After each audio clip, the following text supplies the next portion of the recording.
Ses amis le surnomment Doudou. Ce n'est pourtant pas exactement une impression de douceur que dégage Édouard Philippe lorsqu'il devient Premier ministre ce 15 juin 2017 à la suite du socialiste Bernard Cazeneuve.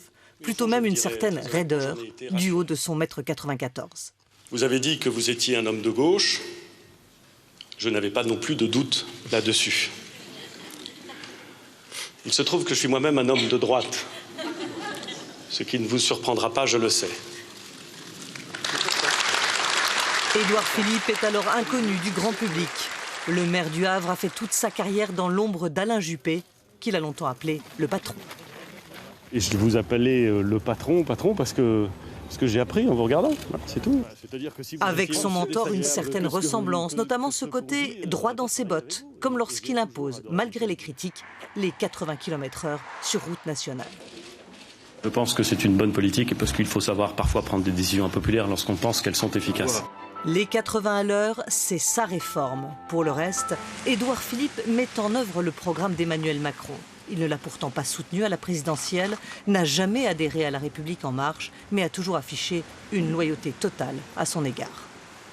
Nous sommes sur la même ligne et vous ne mettrez jamais autre chose que la même ligne quand il s'agit de nous deux.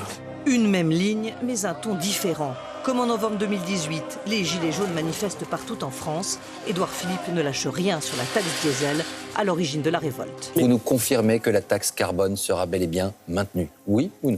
Oui. Oui. La trajectoire carbone. Aucun aménagement, aucun moratoire? Oui. La trajectoire carbone que nous avons fixée, nous allons la tenir.